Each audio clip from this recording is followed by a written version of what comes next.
अचानक आपकी डेस्क से आपका नाम हटा दिया जाता है। नौकरी जाना, क्या यह सिर्फ एक दुर्भाग्य है, हमारे भाग्य का खेल, या हमारी अपनी कोई बड़ी गलती? जब एक झटके में आय का स्रोत छिन जाता है तो दिमाग सुन्न पड़ जाता है। हम तुरंत अपनी कुंडली, खराब समय या किस्मत को कोसने लगते हैं।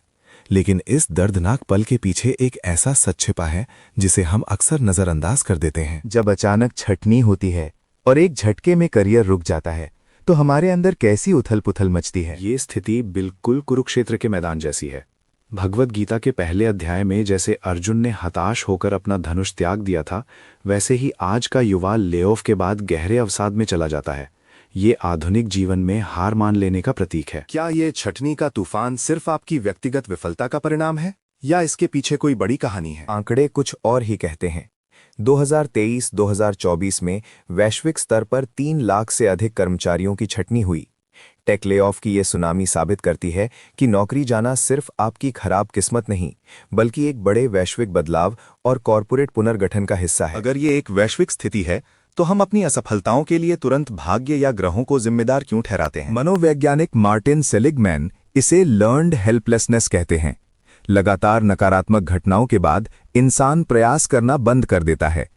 भाग्य को दोष देना हमें मनोवैज्ञानिक रूप से पंगु बना देता है, जिससे हमारा खुद पर से नियंत्रण पूरी तरह खत्म हो जाता है। अगर सब कुछ मनोविज्ञान है तो फिर वैदिक ज्योतिष में शनि की दशा और गोचर का इतना खौफ क्यों है? लोग शनि को दुर्भाग्य का प्रतीक मानते हैं, लेकिन वैदिक ज्योतिष में शनि कर्म फलदाता है। वो आपका दुश्मन नहीं, बल्कि आपका सबसे सख्त करियर काउंसलर है।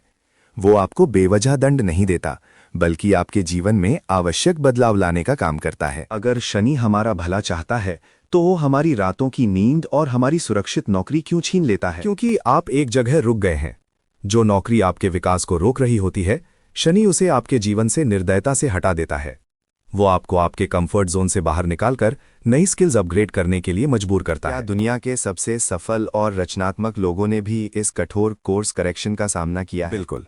1919 में एक युवा आर्टिस्ट को कैंसस सिटी स्टार अखबार से ये कहकर निकाल दिया गया था कि उसमें कल्पनाशीलता की कमी है। उस युवा का नाम था वॉल्ट डिज्नी।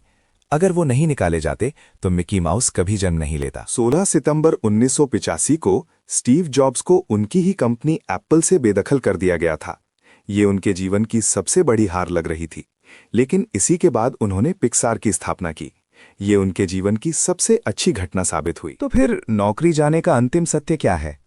ये केवल ग्रहों का खेल है, दुर्भाग्य है, या हमारी अपनी गलती? सच ये है कि नौकरी का जाना केवल भाग्य नहीं, बल्कि गोचर, हमारे कर्म पैटर्न और निर्णयों का सम्मिलित परिणाम होता है। चाहे वो वॉल्ट डिज्नी हो, स्टीव जॉब्स हो, या आज की 34 वर्षीय कामकाजी महिला, हर नुकसान सिर्फ दुर्भाग्य नहीं, बल्कि एक जरूरी कोर्स करेक्शन होता है। जब ये कोर्स करेक्शन हमारी जिंदगी में आए तो हताश होने के बजाय हमारा अगला व्यावहारिक कदम क्या होना चाहिए? हताशा छोड़कर एक्शन लें। याद रखें, 70% नौकरियां रिज्यूमे भेजने से नहीं, बल्कि नेटवर्किंग से मिलती हैं। मंत्र जपने से ग्रह नहीं बदलते, बल्कि आपकी लड़ने की क्षमता बढ़ती है। अपना धनुष उठाइए, क्योंकि आपका नया कुरुक्षेत्र आपका इंतजार कर रहा है।